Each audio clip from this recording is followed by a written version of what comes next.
Dust doesn't settle in Bitter Creek. It just coats a different kind of desperation. $300. That was the price of a good team of mules or a decent plot of timber up the ridge. It wasn't supposed to be the price of a woman and her 5 starving children. Amos didn't want a family. He wanted to be left alone. But when the gavel fell, the mountain man had just bought a mother of 5. What she did next shook the whole West. Sweat stung Amos's eyes, mixing with the grit of a town he despised. Bitter Creek was a sore on the edge of the frontier, a place where men came to lose whatever morals they hadn't already left out on the plains. He shifted the weight of his pack.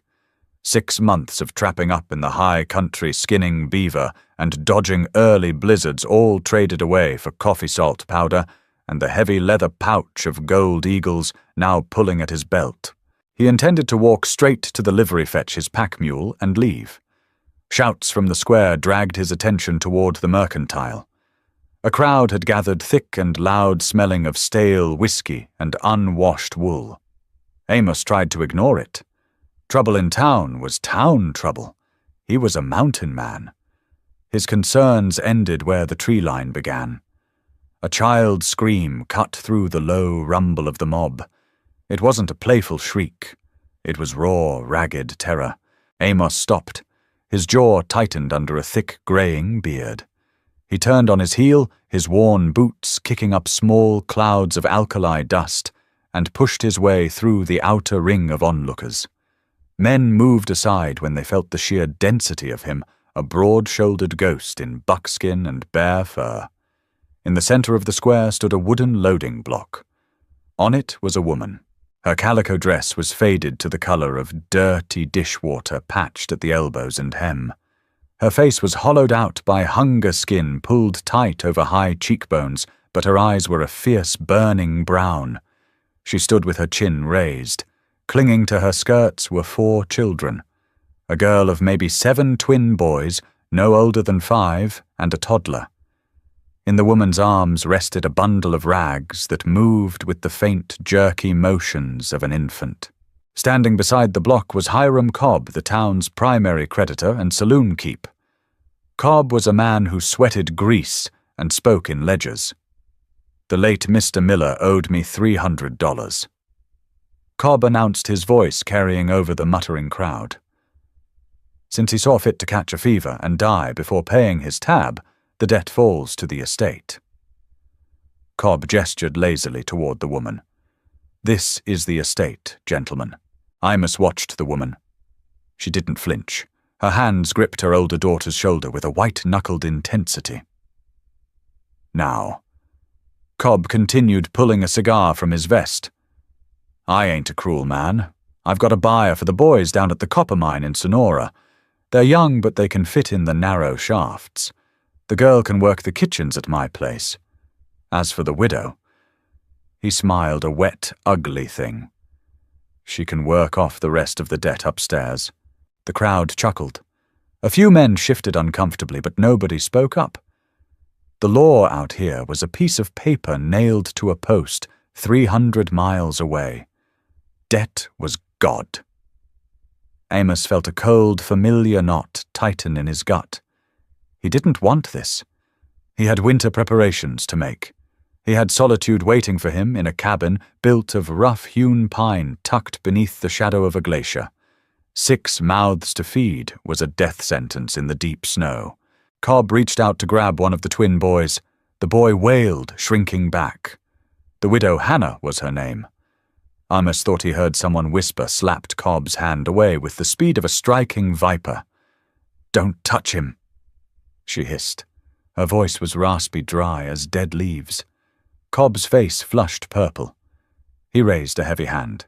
Amos moved before he consciously made the decision. He stepped out of the crowd, his heavy boots thudding against the wooden boards of the platform. He didn't say a word. He simply unhooked the leather pouch from his belt and dropped it onto the top of a flour barrel next to Cobb.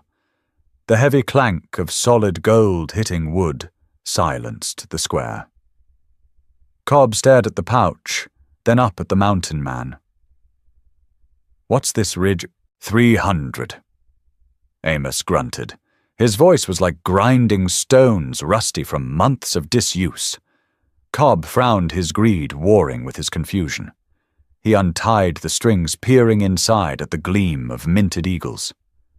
"You buying the debt?" "I'm buying them." Amos looked at the woman. She stared back. There was no relief in her brown eyes, only a new, terrifying calculation. She had just been traded from a known monster to an unknown beast. "All of them?" Cobb asked, incredulous. "What the hell is a trapper going to do with a litter of brats?" Amos leveled a gaze at Cobb that made the saloon keeper take a half-step backward. "Count it. Keep the change." Amos turned to the woman. He didn't offer his hand. He didn't offer a kind smile. He looked at the meager pile of belongings at her feet, a single burlap sack and a worn woolen blanket. "Pick up your things," Amos said. Hannah hesitated for a fraction of a second. Then she shifted the infant to her left hip, bent down in one fluid motion, and grabbed the sack. She looked at her children.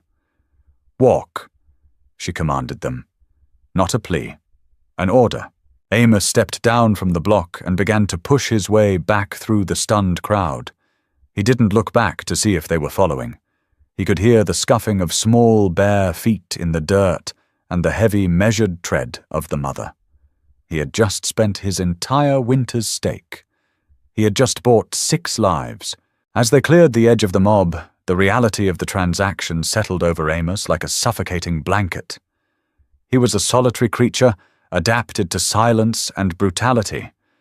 He had no idea how to keep a family alive. Shadows stretched long and purple across the foothills by the time Bitter Creek disappeared from view. The trail was nothing more than a rutted scar, winding upward through sagebrush and loose scree. Amos walked point, leading a battered grey pack mule loaded with flour beans and whatever winter gear his remaining pocket change had managed to secure. Behind him, the silence was absolute. Amos was accustomed to the quiet of the mountains, but this was a different breed of silence. It was taut. It was the silence of prey, trying not to draw the attention of a predator. He glanced back over his shoulder. Hannah walked exactly 10 paces behind the mule. She carried the infant a boy who hadn't made a sound since the town square. Beside her, the 7-year-old girl carrying the burlap sack held the hand of one twin. Hannah held the other. They were moving at a brutal pace, the incline steep, and the air growing thinner, but none of them asked to stop. The twins were stumbling. Their small legs trembled with every step over the loose rocks. Amos sighed a slow exhalation through his nose. He stopped the mule. Hannah immediately stopped.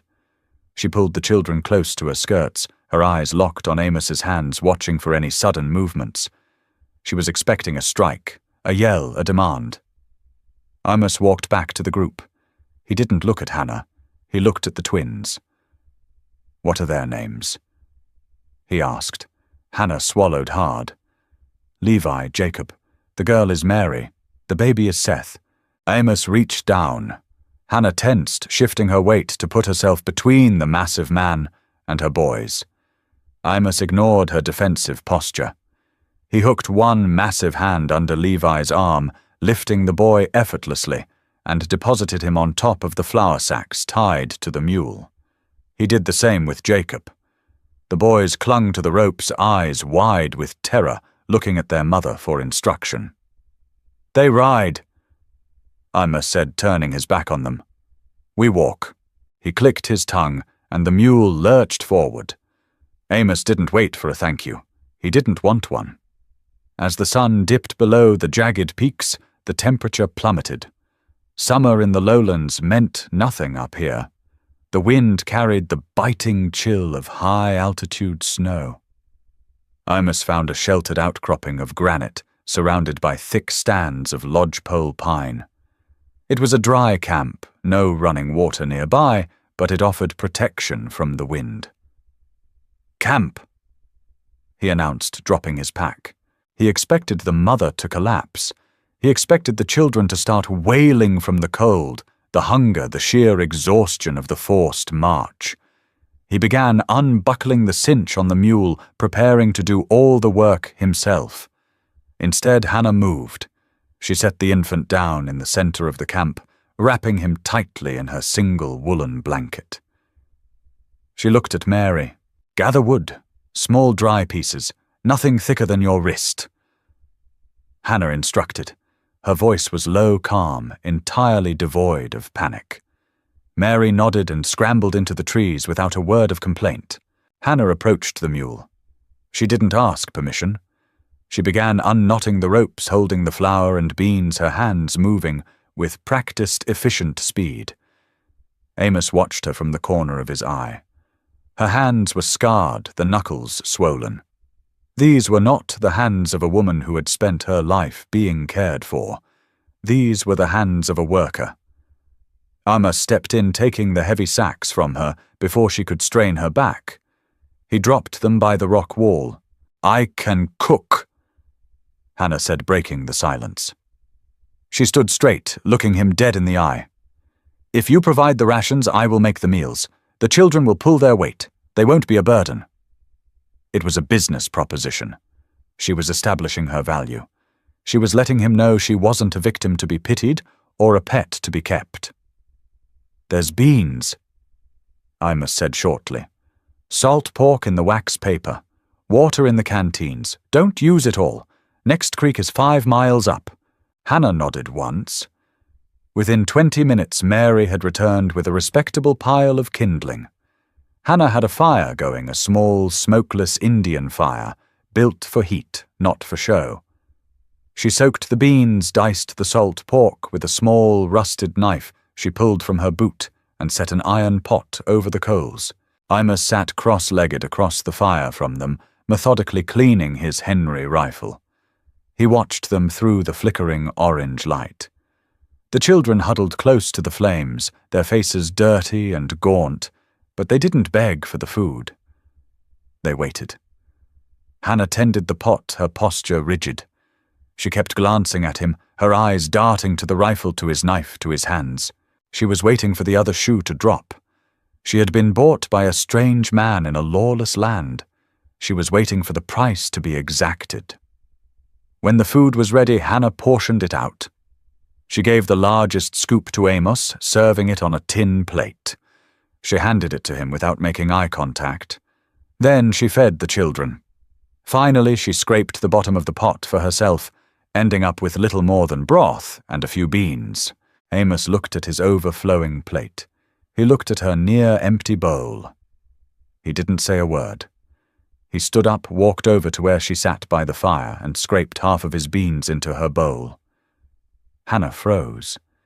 She looked down at the food, then up at him. Her fierce, guarded expression fractured for a split second, revealing a profound, exhausted confusion. "Eat!" Amos said gruffly, turning his back and walking back to his spot. "Can't have you dying on the trail. Too much work to dig a grave in this rock." It was a harsh thing to say, a cynical cover for a decent act. But as Amos ate his meal in silence, he noticed Hannah's shoulders drop just a fraction of an inch.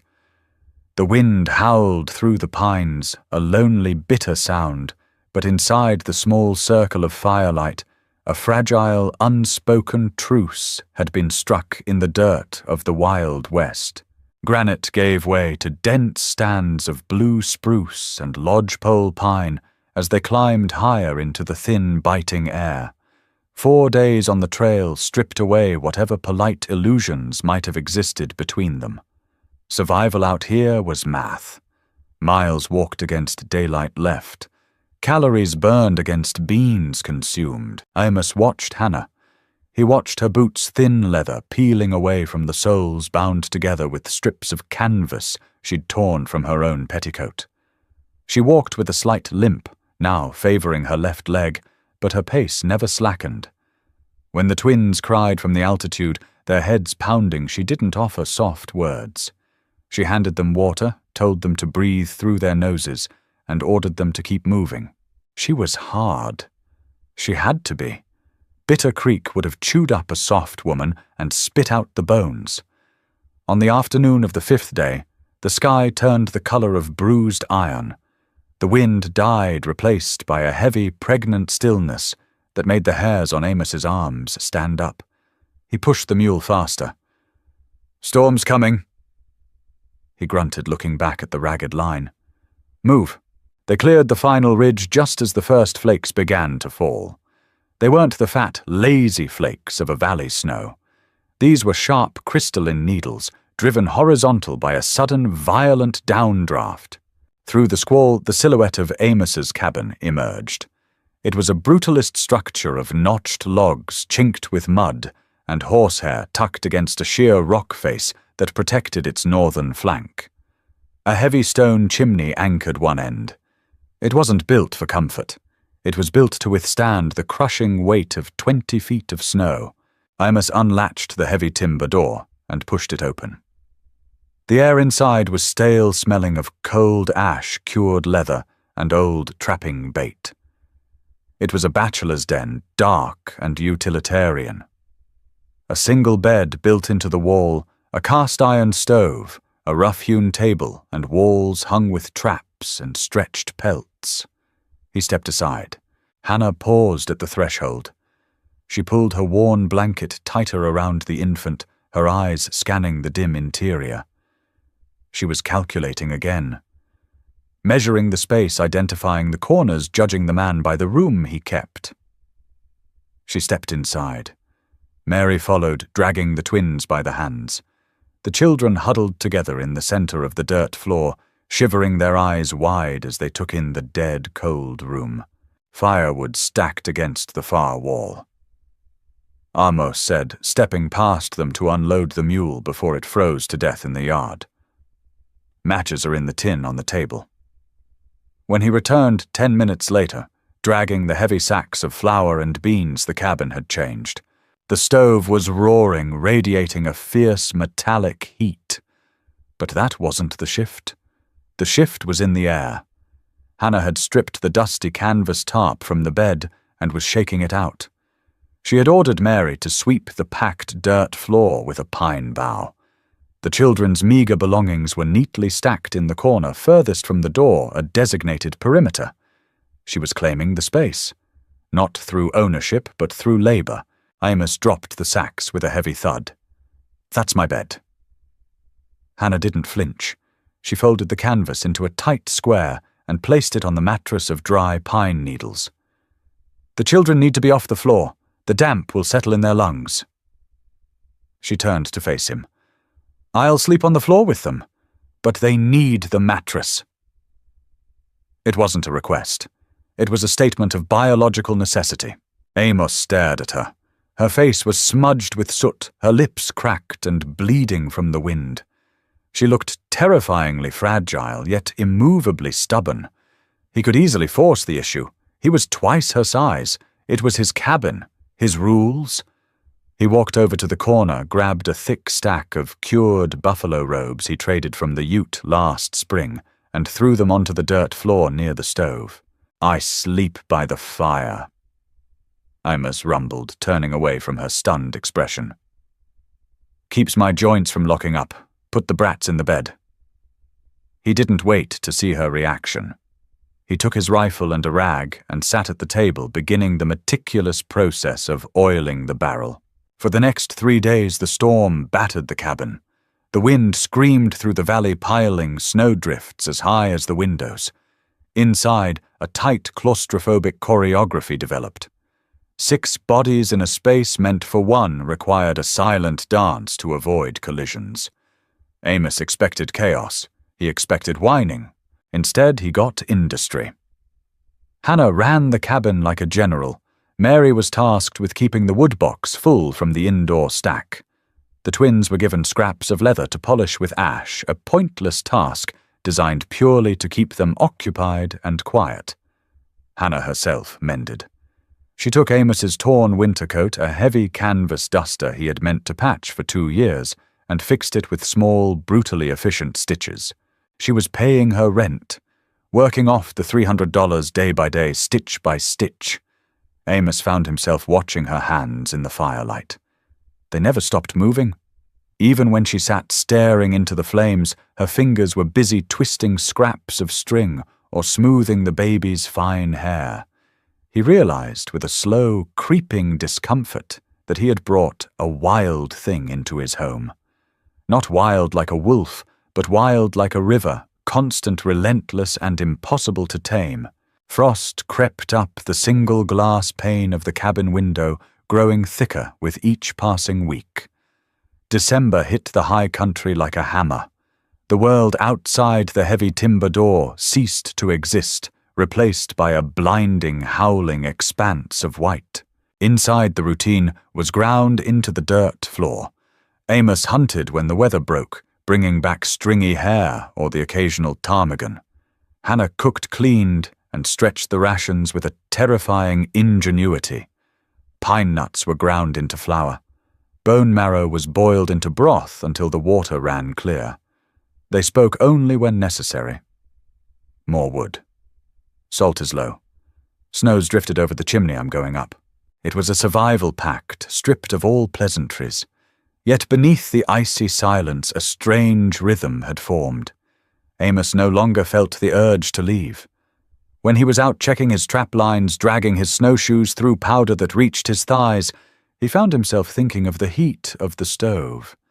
He found himself thinking of the smell of roasting chicory root that Hannah used to fake coffee. The truce broke in the dead of January. It started with a whimper. Seth the infant had been quiet for days. Too quiet. Amos woke in the dark. The fire burned down to glowing embers, to the sound of ragged, wet breathing. He sat up, throwing off his heavy buffalo robes. Across the room, Hannah was already awake. She was rocking in the corner, clutching the baby to her chest. In the dim, red glow of the coals, Amos saw the sheer panic stripping away her iron mask. "What's wrong?" Amos asked, his voice rough with sleep. "He's burning up!" Hannah whispered. Her voice cracked. It was the first time he had heard fear in her tone since Bitter Creek. "His chest is rattling." Amos kicked out of his bedding and strode across the floor. He knelt beside her and pressed the back of his massive, calloused hand against the infant's forehead. The heat radiating from the tiny body was shocking. Seth was gasping, his small chest heaving violently, fighting for every sliver of air. "Put him on the table," Amos ordered. "No." Hannah pulled the boy tighter. "It's too cold." "Do it, Hannah." He used her name for the first time. It hung in the air, heavy and sudden. "If you want him to breathe, put him on the table." She looked into his eyes. She saw no cruelty there, only the cold, hard pragmatism of a man who dealt with death every day. Slowly, her arms trembling, she unspooled her grip and laid the baby on the rough planks of the table. Amos didn't hesitate. He walked to the storage shelves, rummaging through a wooden crate filled with jars and dried bundles. He pulled out a fistful of dried white willow bark and a crumbling bunch of dried mint. "Mary!" Amos barked. The 7-year-old girl peeked her head over the edge of the bed, her eyes wide. "Get snow from the bucket. Put it in the kettle. Stomp the fire up." Mary scrambled out of bed, moving with the same desperate speed as her mother. Amos took his hunting knife and began shaving the willow bark into a tin cup. "He's too young," Hannah said, hovering over the table, her hands hovering inches from the baby, afraid to touch him. "His body can't take the fever. He hasn't eaten enough since—" She trailed off, swallowing the bitter reality of their starvation in the valley. "Willows bring down the fire," Amos muttered, dumping the shavings into the boiling water Mary brought over. "Mint opens the lungs. We breathe the steam into him."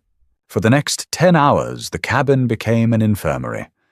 Amos showed Hannah how to make a tent over the table, using a canvas tarp trapping the steam from the kettle. They took turns holding the struggling infant over the vapors. When the baby refused to drink the bitter willow tea, Amos dipped a scrap of clean linen into the brew and squeezed drops directly onto Seth's tongue. Hannah didn't sleep. She sat rigidly by the table, chanting a low, rhythmic hum that sounded like a hymn stripped of its words. Amos sat on the floor nearby, feeding the stove, watching the shadows dance across her exhausted face. He saw the dark circles bruising her eyes. He saw the sheer force of will keeping her upright. She was fighting a war against a microscopic enemy, and she was doing it with empty hands. Sometime near dawn, the frantic wet rattling in the baby's chest began to slow. The terrifying heat radiating from his skin broke, leaving him drenched in a cold sweat. Seth took a long, deep breath and fell into a natural sleep. Hannah slumped forward, resting her forehead against the edge of the table. Her shoulders began to shake. She made no sound, but Amos could see the violent tremors of repressed terror finally escaping her body. Amos stood up. He walked over to the stove, poured a tin cup of the hot chicory water, and carried it back. He set it on the table near her hand. Hannah slowly raised her head. Tears had cut clean tracks through the soot on her cheeks. She looked at the cup, then up at the giant mountain man standing over her. "Why?" She croaked, her voice barely a whisper. "In town, you could have walked away. You didn't need this. You didn't need us." Amos looked at the sleeping baby, then at her. He didn't have poetry in him. He didn't have grand speeches about redemption or morality. He only knew the brutal arithmetic of the wild. "Ain't right for a strong thing to be crushed by weak men," Amos said simply. "Drink your root water. You've got chores tomorrow." He turned and walked back to his buffalo robes, pulling them over his shoulders. He closed his eyes, listening to the steady, even breathing of the infant and the soft clink of the tin cup against Hannah's teeth. The winter was far from over, but the ice inside the cabin had finally cracked. February brought a cold that didn't just chill the skin. It ached in the bones. The Ute called it the starving moon, and the name fit. The wind stripped the snow from the high peaks, blowing it into drifts that buried the cabin up to the eaves. Inside, the world had shrunk to a 10-by-10 box of dim light and stale air. The rations were gone. The beans had run out a week after the baby's fever broke. The flour sack was nothing but a flour-dusted memory shaken clean and boiled to make a thin, cloudy gruel. They were surviving on the stringy meat of snowshoe hares, and there simply wasn't enough fat on the animals to keep 6 furnaces burning. Amos felt the hunger gnawing at his ribs. He saw it hollowing out the children's faces. Mary had stopped asking questions. The twins, Levi and Jacob, sat listlessly by the stove, too exhausted to squabble. Hannah gave them her portions. Amos caught her doing it, slipping her meager share of rabbit meat onto the boys' tin plates when she thought he wasn't looking. He didn't reprimand her. He just started leaving half of his own plate untouched, claiming his stomach was sour from the chicory root. It was a lie. They both knew it. She ate his leavings in silence, her eyes burning with a complicated mix of shame and desperate gratitude. On the morning of the 14th day of the deep freeze, Amos stood up from the table and took his heavy canvas coat from the peg. He strapped on his snowshoes, checked the action on his Henry rifle, and packed an extra handful of cartridges into his pocket. "Where are you going?" Hannah asked. Her voice was flat, trying to hide the spike of panic. "Game's moved down to the timberline." Amos grunted, not looking at her. "Hares ain't enough. Need fat. I'm tracking elk. In this wind you'll freeze." Amos pulled a thick woolen cap down over his ears. "Firewood stacked inside. Keep the stove damped down so it burns slow. Don't open the door unless you hear my voice." He didn't wait for an argument. He pushed out into the whiteout, the heavy door slamming shut behind him, cutting off the warmth. The cold hit him like a physical blow. The air was so brittle it hurt to breathe. Amos pushed into the wind, his head down, scanning the tree line for the deep plunging tracks of an elk herd. The hours blurred into a monotonous agony of lifting one heavy snowshoe after another. Frost formed on his beard, freezing his breath into a solid block of ice against his face. By mid-afternoon he found them. A small group of cows huddled in a thicket of blue spruce, chewing on bitter bark. Imus dropped to his stomach in the powder. He dragged himself forward, ignoring the snow, melting through his canvas coat and freezing against his skin. He needed a clean shot. If he wounded one and it ran, he didn't have the strength to track it through the deep drifts. He exhaled a long, slow breath, sighted down the cold iron barrel, and squeezed the trigger. The crack of the rifle was swallowed instantly by the wind. A heavy cow dropped severed at the spine. The rest of the herd scattered into the white. Killing it was the easy part. Quartering it in the freezing wind, his hands numb and bloody, was a race against frostbite. He could only carry one hindquarter and a slab of the ribs. It was 80 pounds of dead weight. He rigged a drag line from his rope, hitched it around his chest, and turned back towards the mountain. Back in the cabin, the silence was deafening. Hannah paced the dirt floor. Every shriek of the wind against the logs sounded like a man dying. She kept the fire burning, watching the woodpile shrink. She looked at the children huddled under the buffalo robes. If Amos didn't come back, they would starve.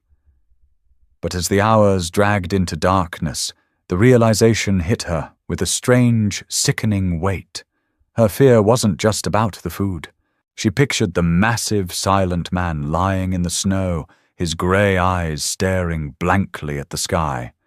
A sharp, physical pain twisted in her chest. He had bought them. He had saved her baby. He had starved himself to feed her children. He was a rough, scarred brute of a man, but he was the first thing in her life that felt like a foundation. Sometime past midnight, a heavy thud shook the door. Hannah grabbed the iron fire poker. She stood frozen. Hannah. It was a raspy, weak croak. She dropped the poker and unbarred the door, throwing her weight against the wind to pull it open. Amos fell into the room, bringing a cloud of snow with him. He was covered in white, his face the color of old wax. He hauled the massive slab of bloody frozen meat over the threshold and collapsed onto the dirt floor. Hannah didn't scream. She didn't panic. She slammed the door shut, barring it against the storm. Then she dropped to her knees beside him. His coat was frozen stiff. She dragged him towards the stove, her hands working frantically at his buckles and buttons. He was barely conscious, his eyes half closed, his breathing shallow. She stripped off his boots, revealing toes that were dangerously white. "Mary!" Hannah barked. "Get the bucket. Fill it with snow." For the second time that winter, the cabin became an infirmary, but the patient had changed. Hannah packed Amos's feet and hands in snow, rubbing the slush against his skin to draw the frost out slowly, without destroying the tissue. She wrapped him in every buffalo robe they had. She boiled a chunk of the elk fat, rendering it down into a rich, greasy broth, and spooned it past his cracked lips. Amos drifted in and out of a dark haze. Whenever he opened his eyes, he saw her. She was always there, leaning over him, tending the fire, her brow furrowed in fierce concentration. She wasn't looking at him like a master or a savior. She was looking at him like a man. "You're a stubborn fool, Amos Ridge," she whispered fiercely, pressing a warm rag to his forehead. Amos managed a weak, terrifyingly crooked smile. "Brought the meat." "You did!" she said, her voice cracking. She didn't pull her hand away from his face. "You did." The thaw came in late April. It didn't arrive with gentle breezes and chirping birds. It came with violence. The mountain shed its winter skin in a rush of roaring runoff, turning the world into a treacherous landscape of slush-exposed rock and sucking mud. The ice inside the cabin had melted alongside the snow outside. Amos had lost the tip of his left pinky toe to the frostbite, leaving him with a slight rolling limp, but his strength had returned. The elk meat had put color back into the children's cheeks. The twins now followed Amos around like stray pups, watching him split wood or sharpen his knives. He didn't shoo them away. Occasionally he'd hand Levi a piece of soft pine and a dull knife, showing him how to shave the wood away from his body. Hannah watched them from the doorway, her hands covered in lye soap. She was washing their winter clothes in a wooden tub on the porch, enjoying the strange, unfamiliar sensation of the sun on her face. They had survived. The debt to Hiram Cobb felt like a lifetime ago, a nightmare buried beneath months of snow. Amos was down by the woodpile swinging a heavy splitting maul. The rhythmic thwack of iron hitting wood echoed off the canyon walls. It was a peaceful sound. Then another sound cut through the crisp spring air. Amos stopped mid-swing. He rested the head of the maul on the chopping block and turned his head listening. Hannah paused, her hands submerged in the soapy water. It was the heavy, sloshing sound of hooves fighting through deep mud. Amos looked down the trail. Through the thinning stands of spruce, 3 riders came into view. They were riding heavy-chested geldings, their dusters caked in wet dirt. Hannah felt the blood drain from her face. She recognized the man in the lead. It was Pike, one of Cobb's enforcers from Bitter Creek. He was a rat-faced man with a jagged scar pulling his upper lip into a permanent sneer. Flanking him were 2 hired guns rough men who smelled blood for a living. Cobb hadn't forgotten the $300 in pure gold eagles. He had spent the winter stewing, realizing that a mountain man who could drop that kind of money on a whim likely had a stash hidden up in the rocks. The thaw had opened the road, and Cobb had sent his dogs to collect. Amos didn't run for the cabin. He stood his ground by the woodpile. His Henry rifle was inside, resting on its pegs. All he had was the heavy splitting maul in his hands. The riders pulled up 10 yards from Amos. Their horses blew hard sides, heaving from the brutal climb. Pike leaned over the pommel of his saddle, spitting a stream of dark tobacco juice into the mud. He looked at Amos. Then his eyes drifted up to the porch, fixing on Hannah. He smiled that ugly, scarred sneer. "Morning, Ridge," Pike drawled, resting his hand casually near the butt of the revolver on his hip. "Looks like you and the widow made it through the freeze. Boss was right worried about his investment." "Debt's paid," Amos said. His voice was a low rumble, carrying over the sound of the rushing creek. "Well, now see, Mr. Cobb got to checking his ledgers," Pike said, sitting up straight. The 2 men beside him shifted, dropping their hands to their belts. "Turns out there was interest, late fees. It's a complicated math, Ridge. Bottom line is you owe him another $300, or we take the woman and the brats back, plus whatever gold you got buried under this mud to pay for the inconvenience." It was a shakedown, simple, brazen, and backed by iron. Amos tightened his grip on the handle of the maul. He was fast, but he wasn't faster than 3 drawn guns. If he swung, he was a dead man. If he surrendered, they would tear the cabin apart, take the gold, and take Hannah. "You ain't stepping foot in my cabin," Amos said, planting his boots in the mud. Pike chuckled. He drew his revolver in one fluid motion, cocking the hammer back with his thumb. He pointed it directly at Amos's broad chest. "Ain't asking, mountain man. Drop the axe." Amos didn't move. He stared down the barrel of the gun, calculating the distance, wondering if he could crush Pike's skull before the other 2 fired. On the porch, Hannah's hands came out of the soapy water. She didn't scream. She didn't plead. The terrified, starving widow on the auction block in Bitter Creek was dead buried under 10 feet of winter snow. The woman standing on the porch had kept 5 children alive through the starving moon. She had dragged a frozen man back from the edge of death. Hannah turned smoothly, wiping her wet hands on her apron, and stepped into the dim interior of the cabin. Pike laughed. "Looks like your woman's got sense, Ridge, going to pack her bags." 10 seconds later, Hannah stepped back out into the sunlight. The heavy oiled barrel of Amos's Henry repeating rifle rested firmly in her hands. She didn't hold it like a frightened amateur. She held it tucked hard against her shoulder, her cheek pressed to the stock, her eye tracking straight down the iron sights. "Put the gun down," Hannah commanded. Her voice wasn't loud, but it cut through the air like a whip crack. Pike glanced up, his sneer faltering. The two hired guns froze. A woman with a gun was a joke in town. A woman with a rifle standing on her own porch, looking entirely willing to pull the trigger, was a different calculation. Now, widow. Pike warned, his gun still trained on Amos. You put that iron away before you hurt yourself. Hannah didn't blink. She shifted her aim 3 inches to the left, squeezed the trigger, and racked the lever in less than a second. The gun roared. The heavy point, .44 caliber slug tore through the brim of Pike's hat, ripping it off his head and sending it spinning into the mud. The horse screamed and reared, throwing Pike off balance. Before the ringing in their ears stopped, Hannah had the rifle leveled dead at the center of Pike's chest. The hammer was back. The next one goes through your lung. Hannah said, her voice dead calm. Drop it. Gunsmoke hung heavy in the damp spring air, a sharp, bitter smell cutting through the scent of wet pine. Pike sat frozen in the saddle. His horse stamped its hooves nervously in the deep mud, sensing the spike of raw adrenaline. Hannah did not lower the rifle. The iron sights remained locked, dead on Pike's sternum. Amos moved. He didn't rush.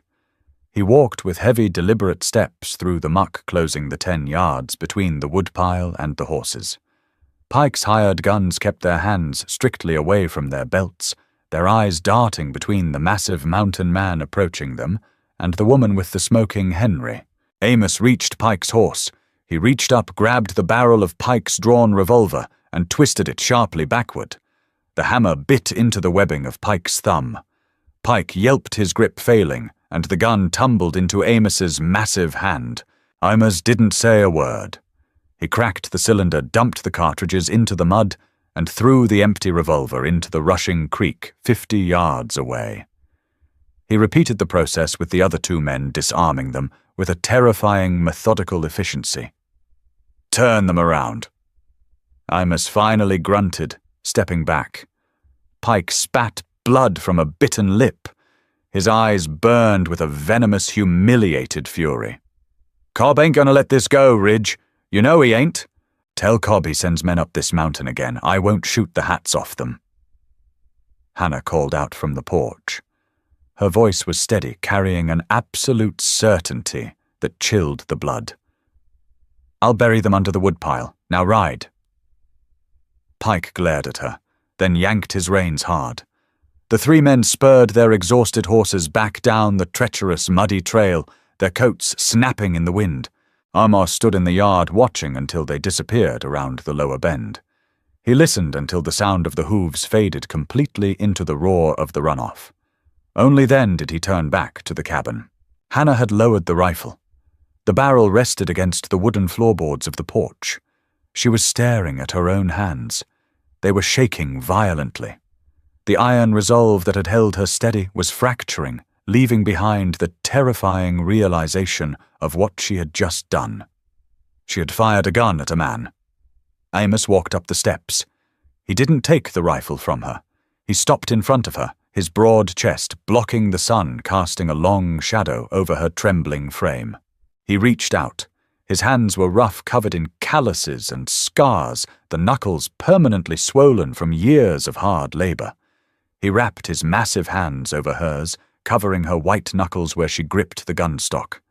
His grip was warm and incredibly solid. You did good, Amos said softly. Hannah looked up. Her brown eyes were wide, brimming with tears she refused to let fall. She searched his face for anger or shock, but found only a profound, grounding respect. I almost killed him, she whispered. You saved us. Amos corrected. He gently pried the rifle from her fingers. I had them all. I would have swung. I would have died. You saved us. He set the rifle inside the door.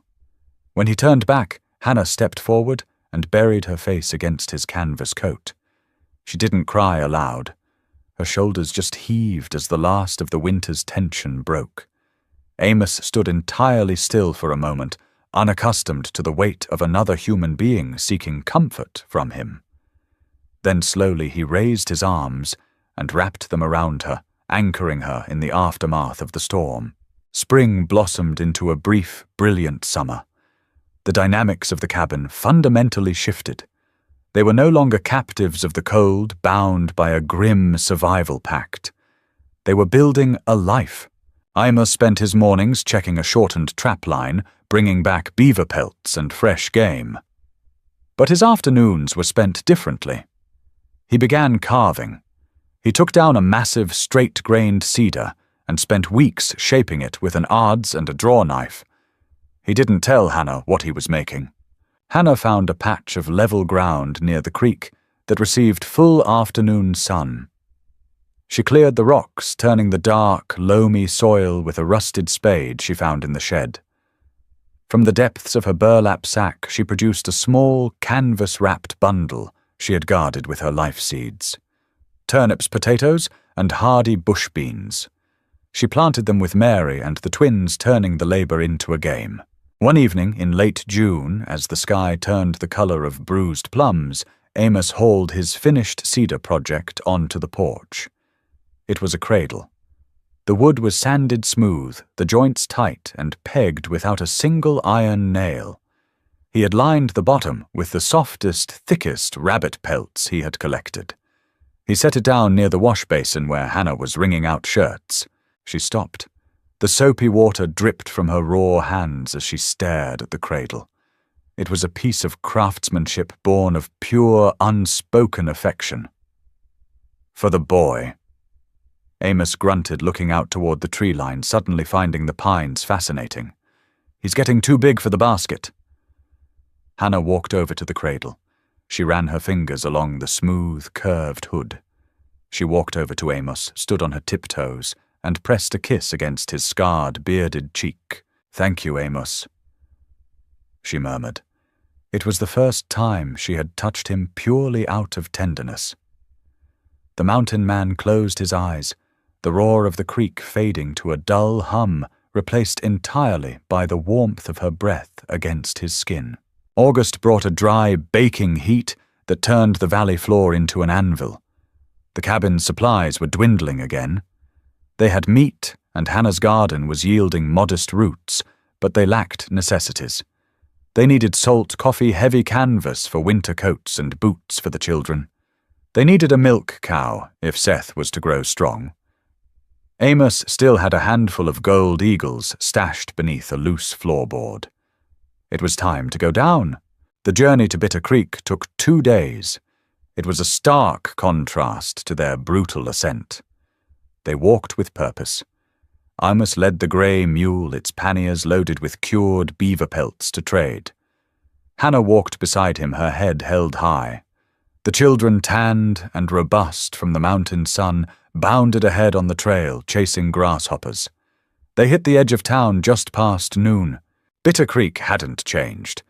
It was still a dusty, violent scar on the prairie, smelling of raw timber and spilled liquor.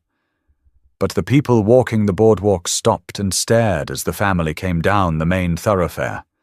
The whispers started immediately. Everyone recognized the giant in the buckskin coat, but the woman walking beside him drew the most attention. They remembered the starving, hollow-eyed widow on the auction block. The woman striding through the dust now was different. Her spine was steel. She wore a dress she had meticulously tailored from Amos's extra canvas tarps, tough and practical. A heavy hunting knife hung casually at her hip. She possessed a terrifying, quiet dignity that commanded space. Amos tied the mule to the hitching post outside Jenkins' Mercantile. As they stepped onto the wooden planks, the batwing doors of the saloon next door swung open. Hiram Cobb stepped out onto the boardwalk, followed by 2 fresh enforcers. Pike was nowhere to be seen. Rumor had it he had kept riding south after losing his hat to a woman. Cobb stopped. The greasy smile faded from his face, replaced by a calculating glare. He looked at Amos. Then his eyes slid to Hannah.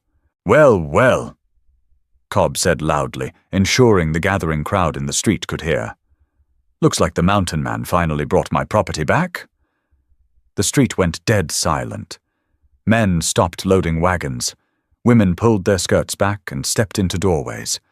Amos's hand drifted toward the Henry rifle slung over his shoulder, but before he could touch the leather strap, Hannah placed a firm hand flat against his chest. She didn't look at him. She kept her eyes locked on Cobb. She stepped past Amos, walking right to the edge of Cobb's personal space. "I am nobody's property," Hannah stated. Her voice wasn't raised, but it carried the weight of the mountain they had just descended. "You sold a debt, Mr. Cobb. The debt was paid in full." "There's interest, widow." Cobb sneered, though he took a half step back from the intensity in her eyes. "You owe me for the trouble. Your men came to collect that trouble in April." Hannah replied smoothly. "One of them left without his hat. Do you want to see if you can leave with your head?" A low murmur rippled through the crowd. The rumor of Pike's humiliation had floated down the mountain, but nobody had believed it. Looking at the cold, hard set of Hannah's jaw, they believed it now. Cobb's face flushed an ugly shade of crimson. He opened his mouth to order his men forward to assert his dominance in his town. Hannah reached into a leather pouch at her belt. She pulled out a heavy, solid gold eagle. She flipped it through the air. The coin flashed in the harsh afternoon sun and landed in the dirt at Cobb's feet with a dull thud. "There's your interest," Hannah said, her voice dripping with absolute contempt. "For the dust we're kicking up in your town. Don't ever speak to me or my family again." She turned her back on him. It was the ultimate insult. She didn't consider him a threat worth watching. She walked past Amos, pulling open the door to the mercantile. Amos stared at Cobb for a long, heavy second. A slow, dark grin spread across his scarred face. He nodded once to the saloon keeper, then followed his wife inside. Cobb stood on the boardwalk, his face burning, staring at the gold coin in the dirt. His enforcers didn't move to pick it up. The crowd watched him, the fear he had cultivated for years suddenly evaporating in the dry heat. A woman had just publicly broken his absolute power, and she hadn't even drawn a blade to do it. Inside the store, Jenkins stammered behind the counter, quickly pulling bolts of canvas and sacks of salt. Hannah negotiated the prices, trading the beaver pelts with a shrewd, uncompromising logic. Amos stood by the window, watching the street. The children were looking at jars of peppermint sticks. He reached into his pocket, pulled out a silver dime, and tossed it to Jenkins.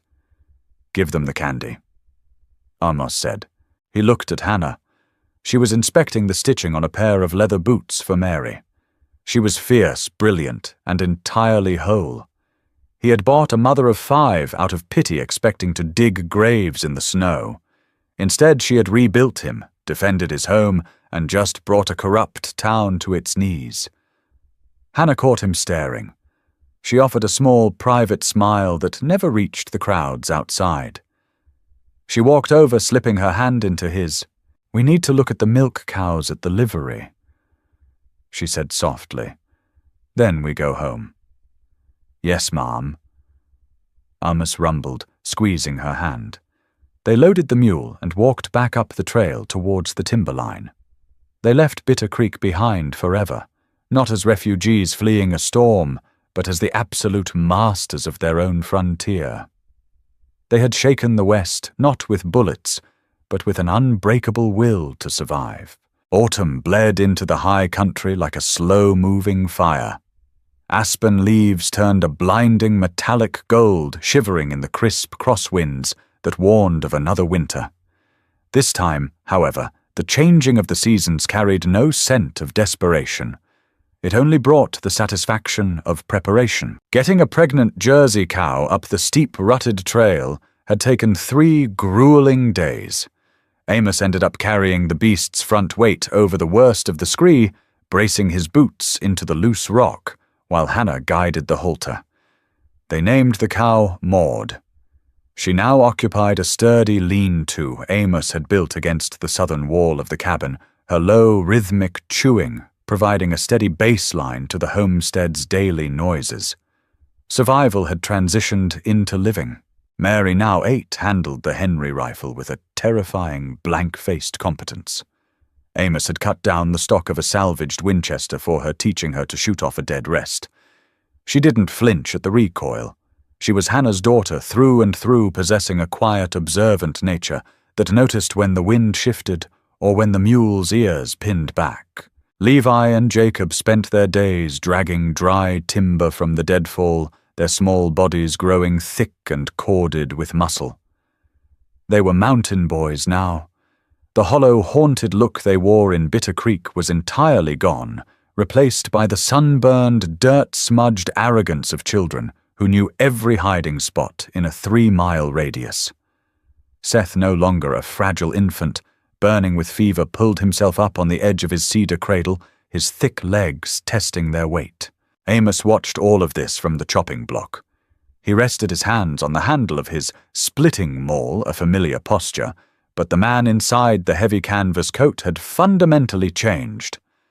For 40 years he had operated under a singular solitary philosophy: a man only had to carry his own weight. He had viewed attachments as liabilities. He had viewed the world down in the valley as a trap waiting to spring. Hannah had sprung the trap, but she hadn't caged him. She had anchored him. Late one October evening, the temperature plummeted enough to warrant a heavy fire. The children were asleep, stacked beneath thick buffalo robes, their breathing a synchronized, peaceful rhythm. The cabin smelled of wood smoke, rendered tallow, and the sharp tang of drying sage hanging from the rafters. Hannah sat at the heavy plank table working a needle through a tough piece of oiled leather.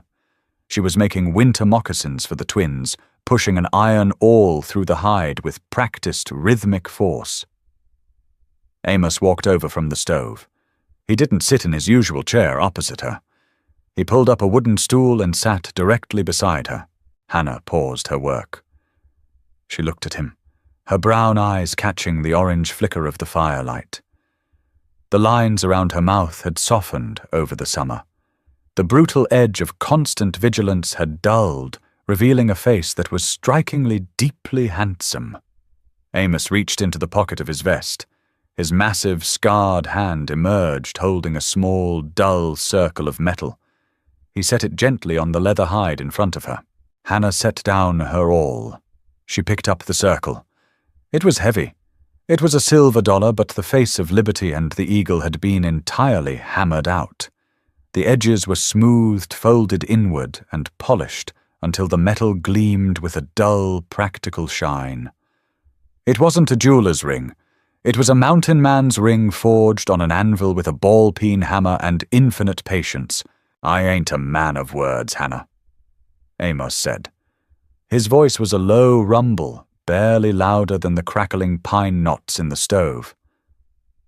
"I don't know the proper things to say, and we ain't got a preacher within 400 miles. Hannah traced the smooth silver with her thumb. She didn't look up. Her breathing hitched a tiny, sudden intake of air. "I bought a debt down in that town." Amos continued, his eyes fixed on her hands. "Reckon that was the best money I ever spent.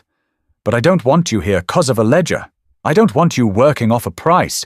I want you here because this is your home, because these are your mountains, and because—" He swallowed the words, feeling foreign and heavy in his throat. "Because you're my family." Hannah slowly lifted her head. A single tear escaped the corner of her eye, cutting a clean track down her cheek, but she wasn't crying from sorrow. The sheer, overwhelming weight of his earnestness hit her squarely in the chest. This man who had fought blizzards and greedy men without batting an eye was currently terrified of her answer. She picked up the ring. She held it out to him. Amos hesitated, then took it between his thick thumb and forefinger. Hannah extended her left hand. Her fingers were scarred, the knuckles rough from lye soap and hard earth. They were the hands of a survivor. "Put it on," she whispered. Amos slid the heavy silver band over her ring finger. It fit perfectly. He didn't let go of her hand. He encompassed it entirely within his own, his grip warm and absolute. "I don't need a preacher, Amos Ridge." Hannah said, her voice fiercely steady. "I need a partner. I need a man who stands his ground when the wolves come to the door. You proved your vows in the snow. You proved them in the mud." She leaned forward, closing the space between them. She pressed her forehead against